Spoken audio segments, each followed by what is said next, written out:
निरूपणासाठी घेतलेलं पूर्वरंगाचं पद अभंग समर्थ शिष्या बेंडा स्वामी यांचा आहे. त्यांच्या पट्ट शिष्या समर्थांचे. समर्थांचं कार्य दिगंतापर्यंत आहे. समर्थांचं कार्य महाराष्ट्रातच नाही तर महाराष्ट्राच्या बाहेरही माहीत नाही असं नाही. अवघ्या 12व्या वर्षी लग्न मंडपातून समर्थ पळाले.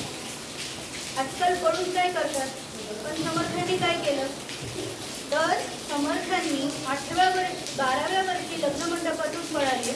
ते थेट नाशिकच्या टाकळीच्या डोहामध्ये त्यांनी विलक्षण तपश्चर्या केली. काय केलं, 13 कोटी रामनामाचा जप आणि 24 लाखांचं गायत्री पुरस्करण केलं. परिणामी काय झालं, प्रगटला पुढे श्रीराम. भगवंत श्रीराम प्रसन्न झाले आणि समर्थांना म्हणाले, नारायणा काय हवं तुला माग. नारायणा तुला काय हवं माग. समर्थांचं नाव नारायण, समर्थ रामदास स्वामी यांचं नाव नारायण. काय हवं माग.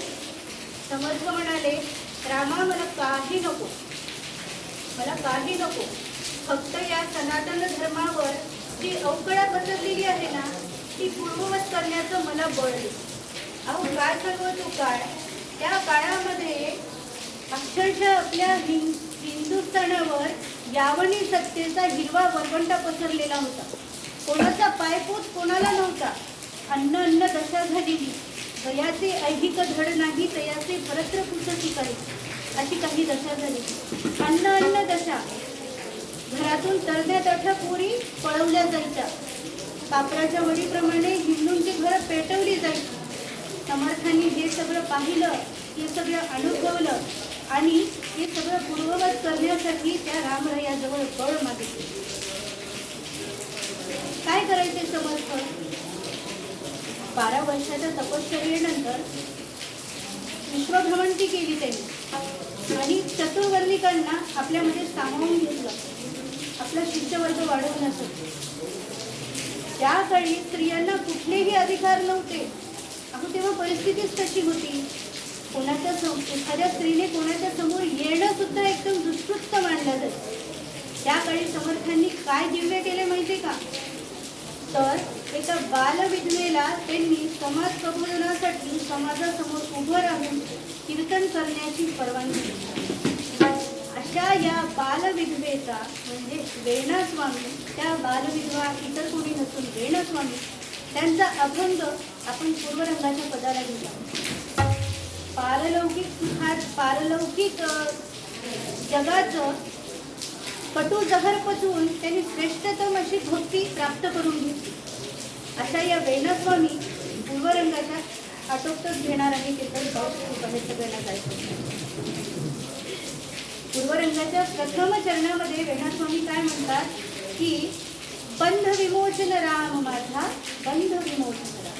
माझा राम कसा आहे तर बंधाचं विमोचन करणार आहे. आता हे बंध कुठले कुठले? मोह, माया, आशा, हो की नाही?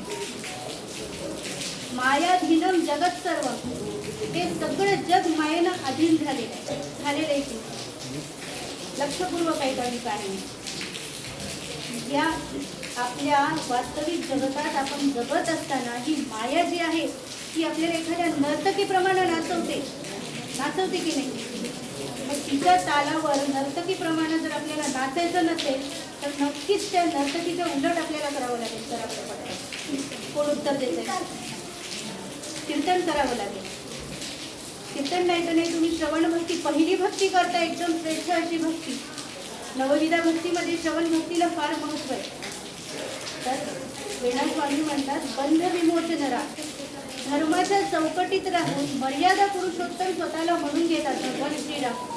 आणि ते कसं बंधाचं विमोचन करतात बरं?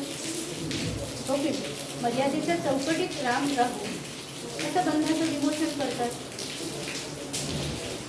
महर्षी वाल्मिकी ऋषींनी रामायणामध्ये जी राजाची 32-36 लक्षणं सांगितलेली आहेत, त्या सगळ्या लक्षणांनी युक्त असा आपला राम आहे. रामाचं नाव घेतल्यानं काय होतं? जय श्रीराम अशी गर्जना केली की काय होतं? तर सज्जनांच्या हृदयामध्ये वीरश्रीचा संचार होतो आणि दुर्जनांच्या हृदयाचा ठोका चुकतो, अशी ही गर्जना. म्हणा बरं एकदा, जय श्रीराम. मला वाटलं ते वाक्य मला म्हणावं लागेल काही की गर्जना गरजायला हवी तशी गर्जना. पण तुम्ही छान दिसताय, सगळे श्रोते टवटवीत दिसताय. थोडं पुढे सरकू. वेणस्वामी अभंगाच्या दुसऱ्या चरणात म्हणतात, सकल ही ऋषी मुनी भजती जयाची, तोची एक सुषमा माझा बंध विमोचन राम. माझा राम कसा आहे? अहो, सगळे कडचे ऋषी मुनी लाखो वर्ष तपश्चर्या करतात माझ्या रामाला प्राप्त करण्यासाठी. अहो, होतं असं, त्रेतायुगामध्ये ऋषी मुनी तपश्चर्या करायचे, सिद्धी प्राप्त करायचे आणि त्या रामाला प्राप्त करून घ्यायचे. त्या काळात तसे सिद्ध पुरुष होते, पण जिथे सिद्ध पुरुष म्हणल्यावर तिथे राक्षसही येणार, हो की नाही?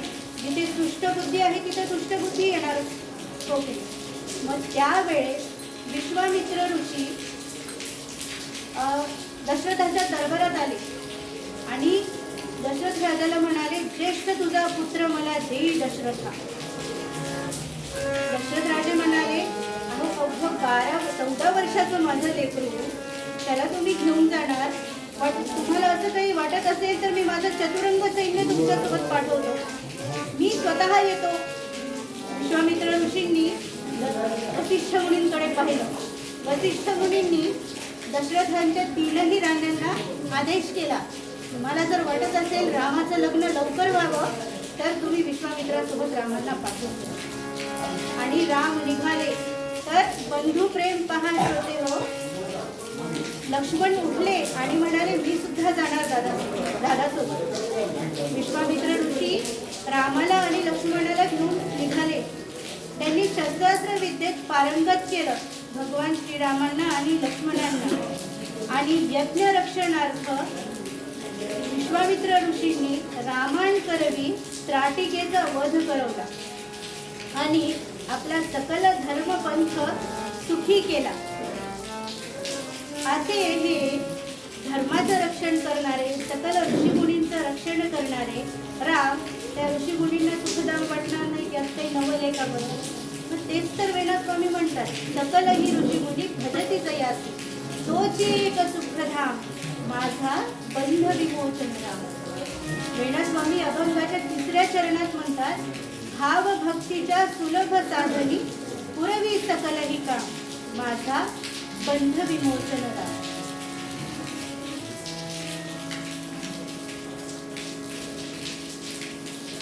परमार्थ मार्गामध्ये चित्तशुद्धी करण्याला अधिक महत्त्व आहे. अहो, खूप वर्षांपासून आपण आशा, विषय आणि विकार यामध्ये गुरफटून बसलेलो आहोत. ह्यानी मला ते करावं, त्यांनी मला ते करावं, ही अपेक्षा असते. जर त्या रामाला आपण मागितलं तर तो राम देणारच नाही. असं म्हणतात की आपण फक्त रामाचं नाव घेतलं तर तो आपल्या सगळ्या इच्छा पूर्ण करतो. बुधकौशिक ऋषी रामरक्षेमध्ये काय म्हणतात, भर्जनं भवबीजानां अर्जनं सुखसंपदा तर्जनं यमदूतानां राम रामेति गर्जनं. काय करा, फक्त स्वतःच्या अंतःकरणातून त्या रामाचं नाव घ्या.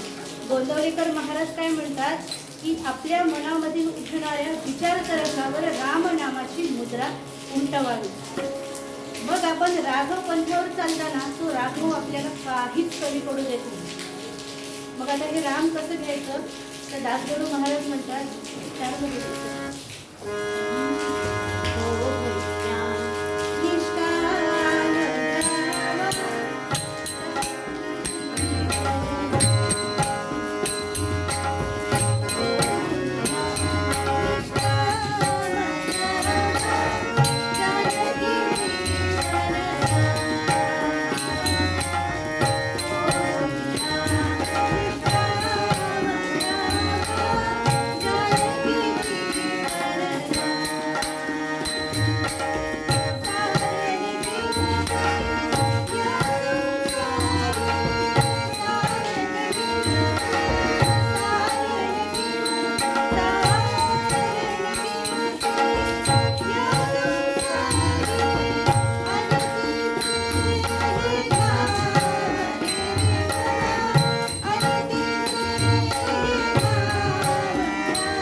भावनेने त्या रामाची आराधना करतात. कारण काय होतं, अहो काय झालं नाही, रामाच्या फक्त चरण कमलाच्या स्पर्शाने नाही, फक्त धुळीनी अहिल्या शिळा राघवे मुक्त केली की नाही.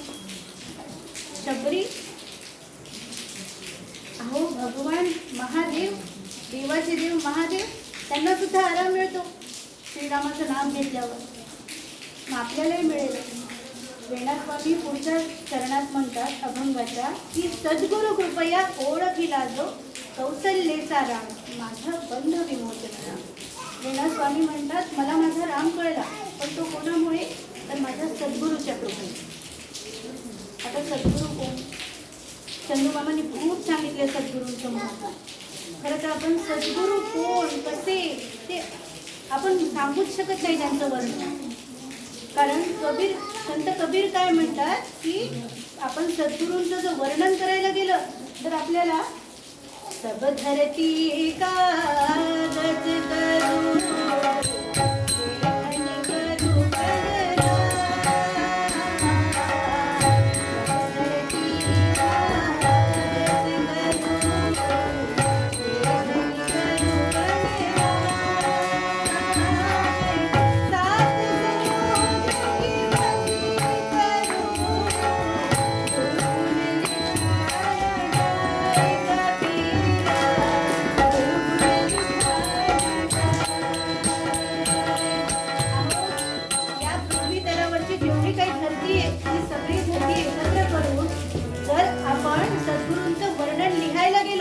तर समुद्राची शाही सुद्धा कमी पडेल, धरतीचा कागद कमी पडेल.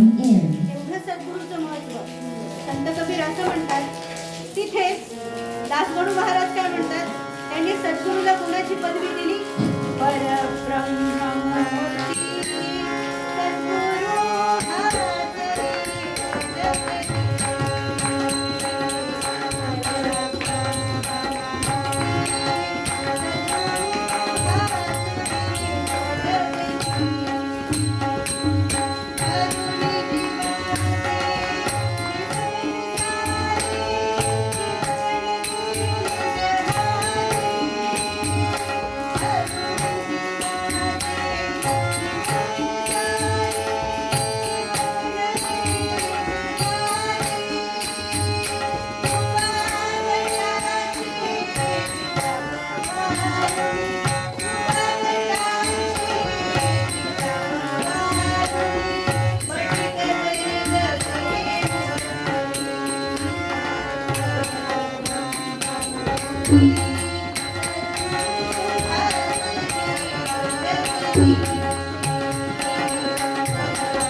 आत्मस्वरूपा पाहणे असल्या दर्पण घ्या गृहात हे नचलेल्या पाहून गेल्या होईल अवघी स्वतःचं जर आत्मस्वरूप पाहायचं असेल तर गुरुच्या हातून दर्पण घ्या. आता म्हणजे तुम्ही आत्ता नेऊन देताल आणि दाखवा म्हणताल माझा चेहरा. आत्मस्वरूप म्हणता आत्माराम बघायचे आपल्याला. तो कसा मिळाला मी तुम्हाला आख्यानामध्ये सांगेन की सद्गुरूंनी वेणास्वामींना रामाचं दर्शन कसं घडवून दिलं, रामाची अनुभूती कशी कळवली. शेवटच्या चरणामध्ये वेणास्वामी म्हणतात शरण ही वेणा आत्माराम. आपल्या अवघ्या आयुष्याचा कृतार्थ शेवट कसा असतो हा वेणास्वामींच्या चरित्रातून आपल्याला कळेल. पूर्वरंगात थोडक्यात माहिती एवढीच. उत्तरंग खूप मोठा आहे, त्याचा आवाज खरं तर पूर्वरंगाचाही आवाज खूप मोठा आहे, पण माझ्या अल्पबुद्धीप्रमाणे अल्पमतीप्रमाणे मी बरंच विस्तारपूर्वक सांगायचा प्रयत्न केलाय. आपण उत्तरंगाकडे बोलूया. त्याआधी थोडंसं बुजवून बोलूया. साई रहम नजर करना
त्यांचा पूर्वरंग त्यांचं चरित्र भावविभोर असं चरित्र वेणस्वामी.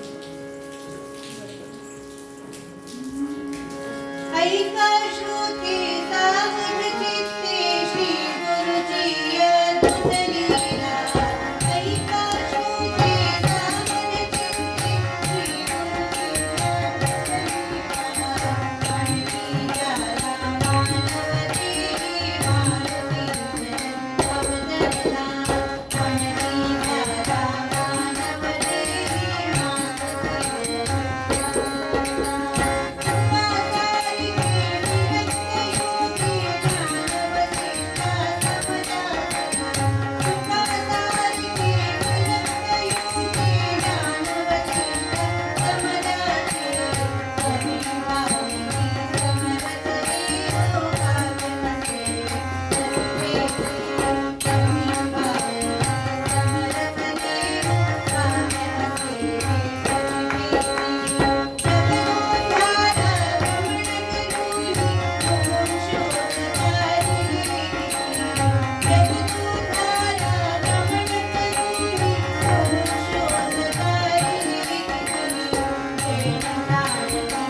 गवंडी पेटवल्या गेली. ऐका हो ऐका, अंबाबाईच्या ठाण्यामध्ये अंबाबाईच्या देवळामध्ये समर्थांची महिनाभर कीर्तन चालणार आहे. खरं सर्वांनी आस्वाद घ्यायचा. आणि हे ऐकलं वेणाबाईंनी. जगदोद्धारा भ्रमण करुणी मुमुक्षुसता दिले किती. समर्थ सतत फिरत राहायचे. त्यांना प्रबोधन आणि राष्ट्रकार्य करायचं होतं ना, म्हणून ते फिरत राहायचे. फिरत फिरत ते अंबाबाईच्या ठाण्यात आले. आले आले काय केलं त्यांनी तर तिथल्या सर्व नेते मंडळींची भेट घेतली. मी तुम्हाला पूर्वरंगातच सांगितलं, समर्थांची महती महाराष्ट्रातच नाही तर महाराष्ट्राच्या बाहेरही माहीत आहे. नेते मंडळांची चर्चा केली. त्यांची ती ओघवती वाणी बघून नेते मंडळी म्हणाले, महाराज तुमची ही ओघवती वाणी, महाराज तुमची ओघवती वाणी आमच्यापुरतीच का मर्यादित राहावी. मी तुम्हाला अशी विनंती करतो की तुम्ही अंबाबाईच्या देवळात महिनाभर कीर्तन करावं. आणि ठरलं. समर्थ तर याच संधीची वाट बघत होते. कीर्तनात असंच असतं. कीर्तनात सुरुवात झाली म्हटलं की कीर्तनाला सुरुवात झाली. पूर्वरंग नमनाच्या पदाला समर्थांनी सुरुवात केली. अहो काय श्रोतृवृंद म्हणावा, खाली बसायला जागा नाही तर श्रोते झाडावर बसून कीर्तन ऐकायचे. आणि त्याच श्रोतृवृंदांमध्ये स्त्री समुदायामध्ये स्त्री समुदाया माझी विधवाही एक वैसली कन्या, वीणा नाम देते जणू शोणते कुणी अन्या. जय जय रघुवीर. एका स्त्रियांच्या घोळप्यामध्ये एक बाल विधवा बसलेली होती. काय तिचं नाव? वेणू. वेणा नाव. आता थोडंसं तिच्या पास्टमध्ये जाऊ आपण. नेमकं काय आहे तिचं बॅकग्राऊंड काय नाही. आधीच्या काळी नावं असंच ठेवायचे बघा. त्या नावाच्या भोवती कार्याचं वलय यायचं. नाव ऐकले की नाही राजा दयाळपंत. दयाळपंत म्हणजे तो खूप दयाळू होता. वेणू म्हणजे काय? बासी. वेणू अशीच होती. कोल्हापूरचे गोपजी पंत आणि राधिकाबाई देशपांडे यांच्या घरी खूप वर्षांनी कन्यारत्न जन्माला आला. तिचं नाव ठेवलं वेणू. दिसायला छान, आवाज छान, अभंग गायची. वेणू का नाव ठेवलं तर ती छान अभंग गायची, तिचा आवाज छान होता. नाहीतर आजकाल कसं नाव काय तर शांताबाई आणि कुठल्या सुटल्या भांडायला गेली. नाव गंगाधर आणि अंघोळ नाही महिनाभर. बरोबर आहे ना. त्या काळी जसं कार्याचं वलय यायचं, त्याही काळी तसंच होते. असंच झालं. मग वेणू हळूहळू मोठी होऊ लागली. दीपक ज्योती संख्या वाढू लागली. त्या काळी विवाह योग्य तिचं वय झालं. 8 वर्षाची वेणा माहेरची जशी देशपांडे तसंच तिला मिरजेहून देशपांड्यांचं स्थळ आहे. एकुलता एक मुलगा, काही कमी नाही. दोन्हीकडे पण श्रीमंती. ठरल्याप्रमाणे विवाह झाला. वेणा आता देशपांडेची कन्यारत्न असलेली वेणा मिरजेच्या देशपांडेची गृहलक्ष्मी झाली. संसाररूपी सागरात नवीन नवीन स्वप्न बघू लागली. आणि सोबत असणारा तो तिचा नवरा सुद्धा 12 वर्षाचं वय असत. लहानपणी काय स्वप्न असतात तिला आशा दाखवू लागला. पण काय करणार, भयंकर आपत्तीनं भरलेलं ताट तिच्या समोर देवानं मांडून ठेवलेलं होतं. काय झालं, लग्नाच्या 8व्या दिवशी आपल्या स्त्रीला जी कुठलंही दुःख सहज सहन करेल ती स्त्री, पण वैधव्याचं दुःख नाही सहन करणार. काय झालं, लग्नाच्या 8व्या दिवशी पोहायला म्हणून गेलेला अद्याप वेणाबाईंच्या नवऱ्याच्या नावाचा उलगडा झालेला नाही. पोहायला म्हणून गेलेले तिचे पती वापस आलेच नाही हो. आणि मग इकडे काय झालं, वेणूबाई आक्रंदतात, रडतायत, हंबरडा फोडतायत. काही कळेना गेली त्यांना काय करावं काय नाही. काय चालू आहे घरामध्ये, परिस्थिती काय. वेणाबाई आपल्या सासूंना म्हणतात,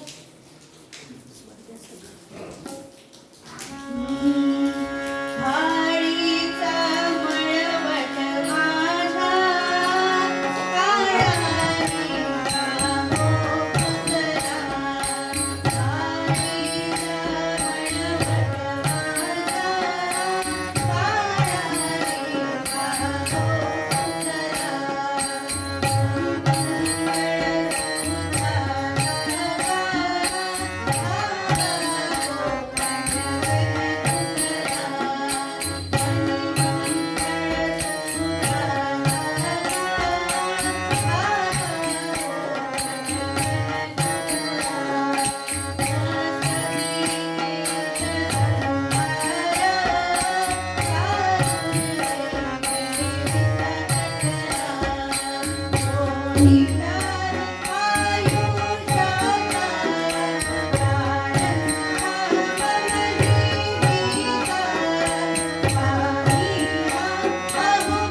लग्न करून आले मी, आणि हे काय चाललंय? मला काही कळेना काय चाललंय काय नाही. अहो तुम्हीच तर म्हणालात नाही की वेणू, अगं तुझ्या या गोऱ्यापान कपाळावर चंद्रबिंदी शोभून दिसते. आणि मग आई तुम्ही मला का आता चंद्रबिंदी लावू देत नाही? का असं वागताय माझ्यासोबत? मंगळसूत्र घालू देत नाहीत मला. आणि आई तुम्हीच तर म्हणायचात ना, अगं वेणू केवढा तुझा आंबाडा, अगं घागरी एवढा आंबाडा पडतो तुझा, किती मोठे केस. मग आता तुम्ही माझं केशव पण का केलं? लग्नामध्ये एवढं जाडं भरडं नऊवार तुम्ही मला घेतलं, जरीचं नऊवार जरी काठाचं, आता हे लाल रंगाचं जाडं भरडं कापड का मला घालायला दिलंय तुम्ही? वेणूच्या या प्रश्नांना सासूबाई निरुत्तर व्हायच्या. काय वाटत असेल त्या सासूबाईच्या अंतःकरणाला? नवीन घरात आलेली गृहलक्ष्मी, 1.25 महिना सुद्धा नाही झालेला, त्या गृहलक्ष्मीला सौभाग्याचे अलंकार चढवण्याऐवजी त्या विधवेचं संस्कार शिकवत होत्या. वेणूबाई उदास राहू लागली. काही कळेना काय करावं काय नाही. त्या वातावरणामध्ये वेणाबाईंचं वागणं कसं झालं होतं हे सुद्धा वर्णन केलेलं आहे. कसं राहायच्या, काय करायच्या वेणूबाई?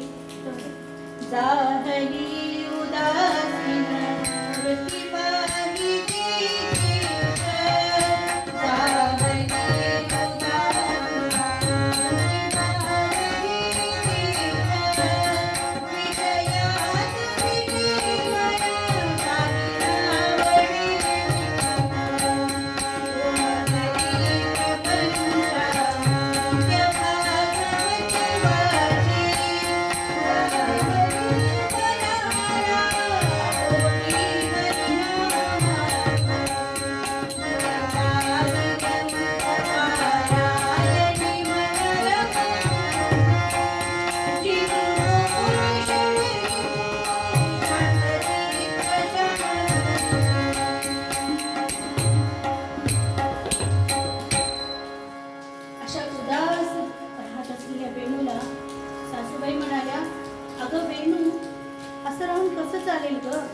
कशात तरी मन रमवावं लागेल की नाही तुला? वेणू म्हणाली, आता मी काय करू? आता माझ्या जीवनाला काही अर्थच उरलेला नाही. सासूबाई म्हणतात, अगं असं करू नको, तू एकनाथी भागवत वाचत जाय, भगवद्गीता वाचत जाय, पांडव प्रताप वाचत जाय. आणि वेणाबाईंनी सासूबाईंचं मागणं ऐकलं. मी कीर्तन पळवते बरं का. तिनं एकनाथी भागवत, पांडव प्रताप, रामायण, भगवद्गीता मुखवत गत झाली होती वेणाबाईंना. रोज तुळशीच्या वृंदावनासमोर बसायचं आणि एकनाथी भागवत वाचायचं. आता कुठलाही ग्रंथ वाचत असताना आपण काहीतरी आपल्याला प्रश्न पडतात की नाही, तसे वेणाबाईंना प्रश्न पडायला लागू लागले. आणि मग आता ते पडलेल्या प्रश्नांचं निरसन कसं व्हावं?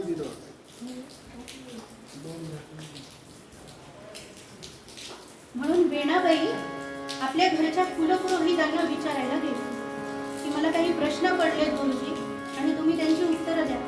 आता कुलपुरोहितांना त्या प्रश्नांची उत्तर माहिती नाही. कुलपुरोहित म्हणाले, मी उद्या तुला उत्तर देईन. असं करत करत तो उद्या काही उगवलाच नाही. 1 महिना उलटला बालविधवा होऊन वेणाबाईंना.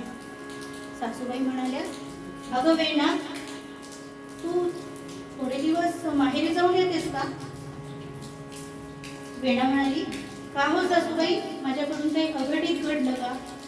मी काही चुकीचं वागले का? माझं काही चुकलंय का? सासूबाई म्हणाले, अगं नाही ग, अगं माझा मुलगा अल्पायुष्य ठरला, यात तुझा काय दोष?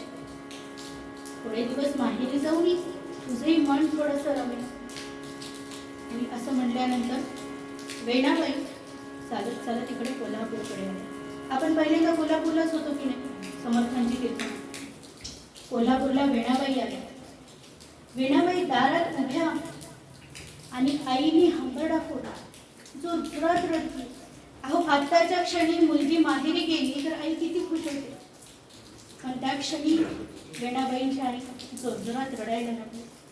घरात ये तर म्हणलंच नाही, कारण तो काळ आहे, हा काळ नाही. त्या काळी मुलगी एकदा सासरी उभ्यानं गेली की ती आडव्यानंच वापस यायची. ही रीत होती. आतासारखं नाही भांडलं गेलं नाही. हा तो काळ होता. बहिणाबाईंचं स्वागत झालं ते असं. तिथेच घरामध्ये एका छोट्याशा जागेमध्ये अडगळीमध्ये खोली दिली. तिथे वेणाबाईंनी रामरायाची मूर्ती स्थापन केली आणि रोज त्या रामरायासमोर ग्रंथ वाचायच्या, ग्रंथ वाचायच्या. आणि आता रोज कीर्तन आहेत म्हणून कळल्यावर वेणाबाई आईला विनवू लागल्या. वेणाबाई आईला म्हणाल्या, आई मला वाटते कीर्तनास मी जावे.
नियम आहे की सासूरवाशी मुलगी किंवा तिथं प्रॉपर तिथे राहणाऱ्या सुद्धा रोज संध्याकाळी अंबाबाईच्या दर्शनाला जातात आणि तिथेही तसंच होतं. पण कीर्तन आहेत म्हणून कळल्यावर अंतःकरणातलं भक्तीलता बीज उमलू लागले ना की असे चाळे सुचतात बघा. मी पण माझ्या आईला असंच म्हणायचे, आई मी जाऊ का ग कीर्तन ऐकायला, आई मी जाऊ का ग कीर्तन ऐकायला. आई जा म्हणायची, आई मी कधी नाही म्हटलं नाही. तसंच वेणास्वामींनी तिच्या आईला विचारलं, आई अगं मी कीर्तन ऐकायला जाऊ का. मागे वेणाबाई एका सासरी असताना तुळशीजवळ एक नदी भागवत वाचत बसल्या होत्या. तेव्हा समर्थांची स्वारी आली. जो खणखणीत आवाजामध्ये मनाचा श्लोक म्हणला आणि सासूबाईंनी गोरसाचा तुंबा समर्थांच्या हातात दिला. गोरस अगदी प्रिय समर्थांना. समर्थांनी तो गोरस ग्रहण केला आणि समर्थ जिथे जात असत तिथे थांबत नसत, जिथे थांबत असत तिथे दिसत नसत, ते लगेच गेले. तेव्हा काही वेणाबाईंचं दर्शन झालेलं नव्हतं समर्थांचं. आज ती वेळ आलेली होती आणि वेणाबाई कीर्तनाला निघाल्या. आई म्हणते, अगं कुठं मी परमार्थाच्या मार्गात आडफटा आणू, जा तुला ऐकायचं असेल तर फक्त सोबत कोणाला तरी घेऊन ये. तर वेणाबाई म्हणाले, बाबा आहेतच की, बाबांना घेऊन जायचं. वेणाबाई कीर्तनाला गेल्या आणि तिथे समर्थांचं कीर्तन सुरू झालं. समर्थांची धारीसारखी नजर समस्त श्रोतृवृंदांवर फिरत होती. त्यात समर्थांना वेणू दिसली. दुसऱ्या दिवशी सकाळी समर्थांची स्वारी वेणूच्या माहेरी घरी आली आणि समर्थ खणखणीत आवाजात समर्थांनी मनाचा श्लोक म्हणला. पहिल्या शिळा राघवे मुक्तकेनी, लीला गता जीवूय मोहोनी गेली, दया वर्णिता श्रीणवी वेदवाणी, उपेक्षित रामदासाभिमानी. जय जय रघुवीर समर्थ. तो आवाज ऐकला खरं, वेणा अजून पळतच बाहेर आली आणि समर्थांच्या चरणाला खट्ट मिठी मारली आणि समर्थांना आतमध्ये बोलवलं. समर्थांना म्हणाली, मला तुमचा अनुग्रह हवा. मला तुमचा अनुग्रह हवा. खूप प्रार्थना केली होती वेणाबाईंनी. अहो, या प्रार्थनामध्ये इतकं बळ असतं की या समस्त वायुमंडळात एक ऊर्जा निर्माण होते. आणि ती ऊर्जा काय करते, आपल्याला जर सद्गुरूपाशी जायला मिळत नसेल ना, तर ती ऊर्जा स्वतः सद्गुरूला आपल्याजवळ आणून सोडते. आणि तसंच वेणाबाईंचं झालं. समर्थ सद्गुरू घरी आले. वेणाबाईंनी पायाचा अभिषेक केला, दुधाचा अभिषेक केला आणि समर्थांना म्हणाली, मला तुमचा अनुग्रह हवा. समर्था, मला अनुग्रह हवा. समर्थांनी त्रयोदशाक्षरी मंत्र वेणाच्या कानात फुंकला आणि वेणा जप करायला लागला. आता महिनाभर कीर्तन होती. वेणा रोज कीर्तनाला जायला लागली. आणि एक दिवस त्यांना असं वाटलं की आपल्याला इतके प्रश्न पडले एकनाथी भागवतातले, मग आपण आपल्या सद्गुरूला जर विचारले तर त्याची उत्तर मिळतील. आणि कीर्तन झाल्यावर एक दिवस समर्थांसोबत वेणा बसली आणि वेणा प्रश्न विचारू लागली. अहो, एक नाही, दोन नाही, 25 प्रश्न काढले होते. काय प्रश्न होते? कवन जन्मला, कोण मृत्यू झाला,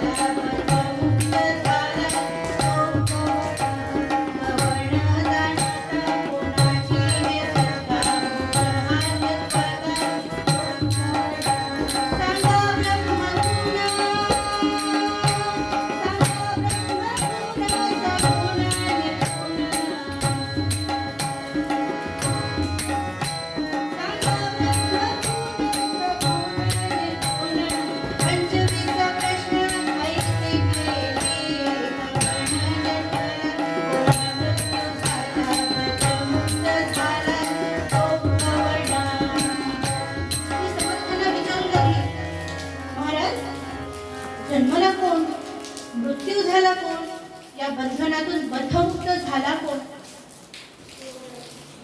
समर्थ क्षणभर तिचे सगळे प्रश्न ऐकू लागले आणि क्षणभर थांबून समर्थांनी प्रश्नांची उत्तरं द्यायला सुरुवात केली.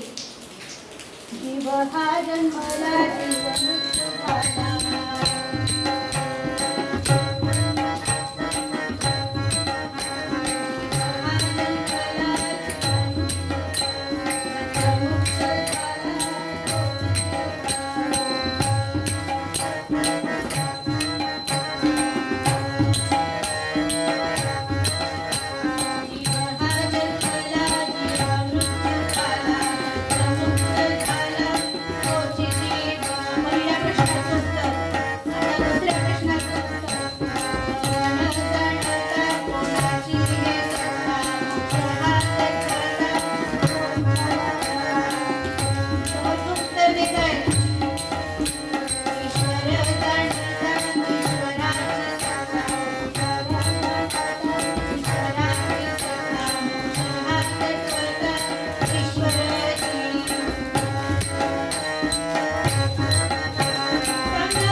अशा प्रकारे वेणाबाईंच्या सगळ्या प्रश्नांची उत्तरं सद्गुरूंनी दिली.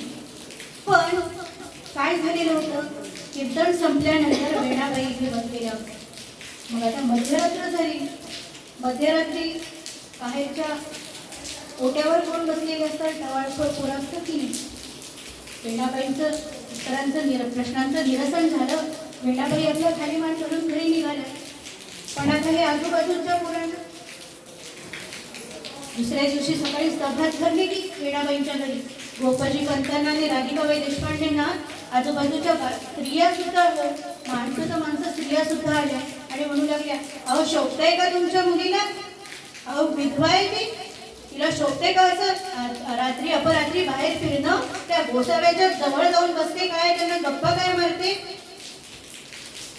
आवरा थोडंसं तुमच्या पोरीला, तुमच्या पोरीमुळे आमचे पोरं बिघडतायत. आता हे ऐकलं की गोपजी पंतांची तळपायाची आग मस्तकाला लागली. गोपजी पंत म्हणाले, आता ठरव सांगा काय करतो. आजूबाजूची माणसं काय म्हणाले, विष घाला आणि मारून टाका तिला, जगण्यापेक्षा काय अर्थ काय या जगण्याला. अहो तो काळ आहे हा, आपल्याला वाईट वाटणारच, आपण हे शक्य नाही सहन करणं. हे सगळं त्यांनी सहन केलं आणि दिवस ठरला. वेणाबाई रोज सकाळी रामाची पूजा करायचा, रामाचा जप करायचा आणि नैवेद्याला आई नैवेद्य बनवून द्यायची. नेमका आज आईने नैवेद्याने भरलेलं ताट आणलं. वेणाला खीर अगदी आवडायची खूप आणि वेणाबाईंच्या आईने म्हणजे राधिकाबाईंनी खीरीची वाटी नैवेद्याच्या ताटात ठेवली आणि वेणेला म्हणाल्या, वेणा जप कर बरं का, आज मी नैवेद्याला बनवून ठेवले. पण हे वेणाला माहीत नव्हतं त्या खिरीमध्ये अतिशय भयंकर असं बचनागाचं विष कालवलेलं. वेणाबाईंनी आपलं सर्व अंडी आवरलं, रामरायाला नैवेद्य दाखवला आणि सर्वात प्रथम ती खिरीची वाटी उचलली आणि खीर. काय झालं?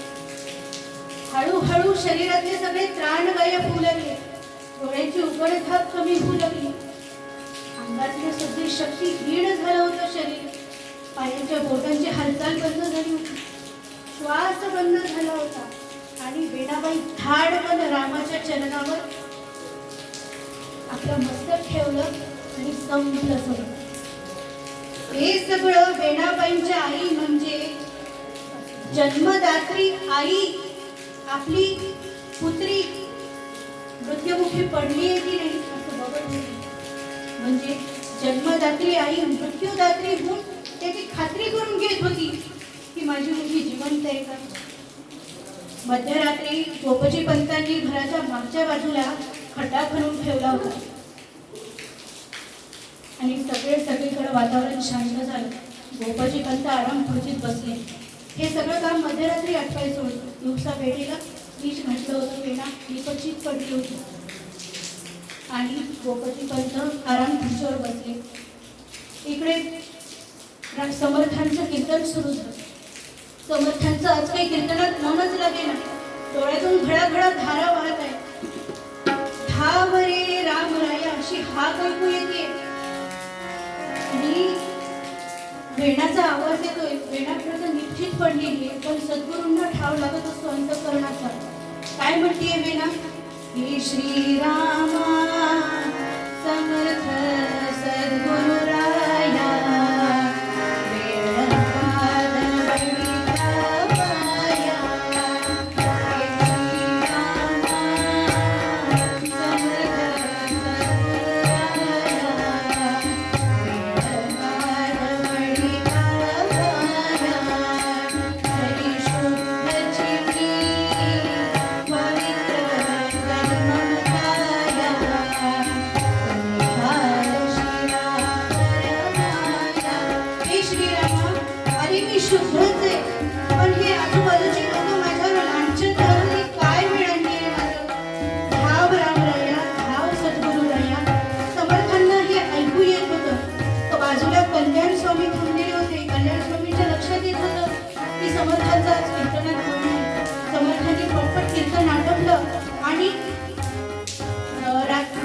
वेणाबाईंच्या माहेरच्या घरामध्ये प्रकट झाले.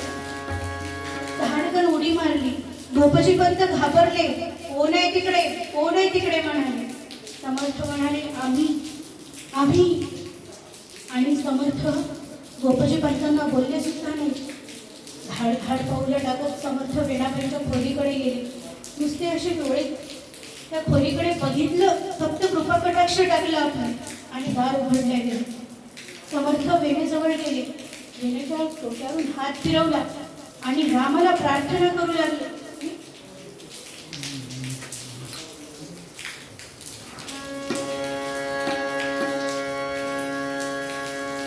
धर्मकन्यका वेणुमाता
रामा, अरे ही धर्मकन्या म्हणलंय मी हिला, आणि किती रे हिचं नशीब, तुझा प्रसाद ग्रहण करून हिला मरण यावं.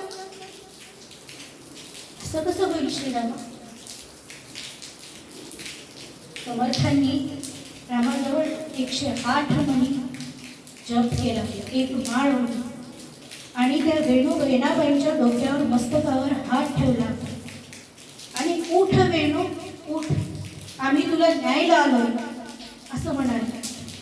आणि काय चमत्कार म्हणतात, वेणूच्या अंगात प्राण संचार होऊ लागले, बोटाची हालचाल होऊ लागली, कापण्याची उघडझाप होऊ लागली, पावलांची हालचाल होऊ लागली, हळूहळू श्वासोच्छवास होऊ लागली. आणि वेणा उठून बसली आणि समर्थांच्या पायावर डोकं ठेवली आणि म्हणाली, मी तुम्हाला म्हणले होते ना मला इथून घेऊन चला, मला इथे राहायचं नाही. तेव्हा समर्थ तिला न्यायचे नाही. समर्थ म्हणायचे, आता नाही हा, तुला वेळ आली की येईल वेणा, आता नाही हा वेणा असं म्हणाले. आता समर्थ म्हणाले, चल वेणा मी तुला न्यायला आलो, उठ. आणि समर्थ उठले. समर्थाने वेणाच्या हाताला धरलं आणि वेणाला घेऊन जाऊ लागले. इकडे गोपजी पंत आणि राधिकाबाईंना पश्चाताप झाला, पाया पडू लागले समर्थांच्या, पण समर्थ काही ऐकले नाही.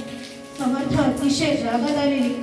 समर्थ म्हणाले, तुमची वेणा मेली, आता ही जी वेणा जन्मलेली आहे, वेणेचा जो पुनर्जन्म झालाय तो राम कार्यासाठी झालाय आणि तो मी तिला घेऊन जातो. आता तिचं पूर्ण आयुष्य, वेणाचा नवीन जन्म झाला, आता तो तिचं पूर्ण आयुष्य राम कार्यासाठी झालं. आणि समर्थ तिला घेऊन निघाले. समर्थाने वेणाला ट्रेनिंग द्यायला सुरुवात केली. अहो कसली ट्रेनिंग, कीर्तन कसं असावं, प्रबोधन करण्याची शक्ती वेणामध्ये उत्पन्न केली समर्थांनी. त्या काळी हे फार मोठं दिव्य होतं, स्त्रीनं समाज प्रबोधन करावं. महिला कीर्तनकार आहेत वेणाबाई मिरजकर, त्यांचा मठ सुद्धा आहे. बालविधवा ते मठपती पर्यंतचा प्रवास कसा असतो हे सगळं समर्थांनी वेणाला शिकवलं. समर्थ वेणाला सांगायचे, कीर्तन कसं करावं, टमटम टमटम बोलू नये, टक टक टक टक गावू नये, कंटाळवाणं करू नये. हे माझं नाहीये, हे सगळं दासबोधातले. समर्थांनी तिला सांगितलं होतं की तुला जर प्रबोधन करायचंय, कीर्तन करायचंय तर दासबोधातला श्रोतावलक्षण हा समाज वाच. आणि ते वाचून ते पाठ करून वेणाबाई तयार झाल्या होत्या.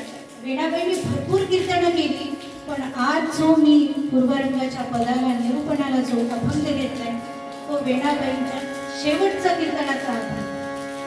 वेणाबाईंची तब्येत खूप बिघडली, ताप अंगात भरला. आता कोण करावं, रामाचा उत्सव जवळ आलेला. समर्थ अधेमध्ये यायचे. समर्थांचं म्हणजे कसं की दास डोंगरी राहतो, यात्रा देवाची पाहतो. त्या उत्सवामध्ये रामाबाई नावाची कोणती तरी स्त्री आली आणि तिनं सगळं उत्सवाचं काम केलं. असं म्हणतात तो साक्षात भगवंत श्री राम होता. सद्गुरूच्या कृपेमुळे वेणाबाईंना राम मिळाला होता. आता वेणाबाईंना काहीच होईना, उठून बसवेना. रामाच्या मंदिरामध्ये एखाद स्तंभ होता, त्या स्तंभाला असं आधार घेऊन स्तंभाचा थांबले आणि रामाकडे पाहून म्हणतायत, आता कसं होईल रे रामा, उत्सव कसा होईल. आणि त्याच उत्सवामध्ये समर्थ आले. समर्थांना ती म्हणाली, समर्थ आता मला माहेरी जायचंय, समर्थ आता मला माहेरी जायचंय. अक्का स्वामी म्हणतायत माहेरून विष पिऊन आली आहे आणि पुन्हा हिला माहेरी कशाला जायचं.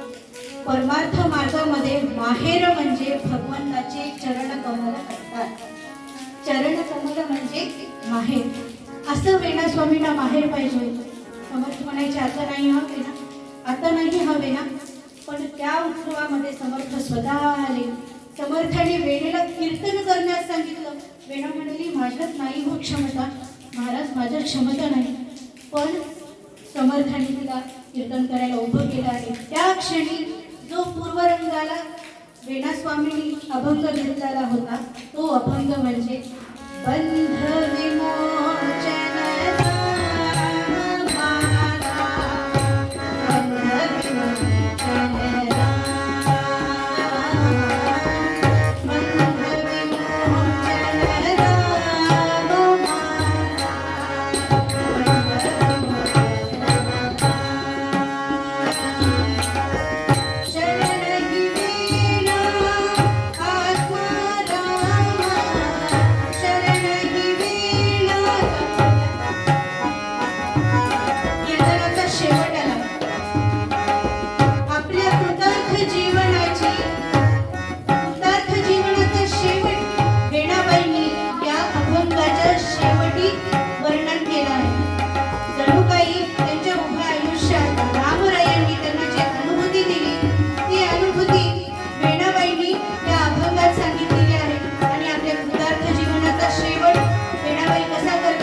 संघात विलीन झाले.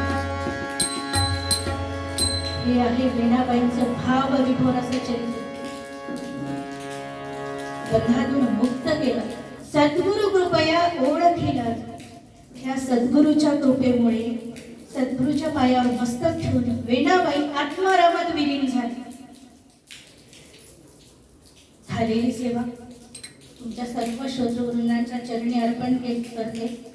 जे काही चांगलं बोलली असेल ती माझ्या सद्गुरूची आणि भगवंताची कृपा, जे काही वाईट बोलली असेल ती आता शिकता येत आहे तरी चुकणारच. आज नाद ब्रह्म स्वर ब्रह्म सांभाळले प्रमोद सरांनी. खूप दिवसाची इच्छा होती बोलायची, भेटायची, पण आणि ताल ब्रह्म सांभाळले चंद्रकांतराव काकांनी. अहो तुम्ही माझ्यापेक्षा वयाने, ज्ञानाने आणि कर्तृत्वाने सत्याने मला सांभाळून घेतलं. कुठे मला अडचण आली नाही. तुम्हाला खूप अडचण आली असते मला सांभाळून घेताना, पण तुम्ही मला सांभाळून घेतलं. मला इथे कीर्तन सेवेची संधी दिल्याबद्दल समस्त रामचंद्र संस्थान होळी विश्वस्थानचं मी सर्वेश पांडे परिवाराचं मनपूर्वक आभार मानते. झालेली सेवा सर्वांच्या चरणी अर्पण. कीर्तन नियमाप्रमाणे थोडी एक चरण घेऊयात भैरवीचं. जनहित विवरी, जनहित विवरी, कल्याणकरी रामराया, कल्याणकरी देवराया, रामराया, कल्याणकरी रामराया.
आरतीपूर्वी उद्याच्या कार्यक्रमाची सूचना देतो. उद्या ठीक त्या कार्यक्रमास आपण सर्वांनी उपस्थित राहावे. त्याचबरोबर आज विपरीत परिस्थिती असताना सुद्धा इतकं सुंदर आणि भावविभोर कीर्तन ज्या वैष्णवीने केलं, खरोखर ती सद्गुरूची कृपा आहे आणि रामरायाची कृपा आहे आणि कीर्तनाबद्दलची निष्ठा आहे. हे सगळ्यात महत्वाचं आहे. आता नवीन नवीन कीर्तन करायला लागली, पण नवीन इतकं छान की आता आम्हाला वाटायला लागलं की आम्ही इतक्या पुढे कीर्तन करू. कारण आता आम्ही डाऊनला सुरू झालं ना आमचं तेजस्वी असतो. मावळा सूर्याने लक्षात घ्यावं की आपण आता थांबावं अंधार पडायच्या आत. सर्वांचे मी संस्थांच्या वतीने शेवटच्या दिवशी आपण मागतो, कारण पुन्हा रोज तुम्हाला यायचं या ठिकाणी. अति सुंदर अयोध्या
समर्थ भारत माता की जय वंदे मातरम वंदे मातरम वंदे मातरम जय श्री राम जय श्रीराम जय जय श्री राम जय जय श्रीराम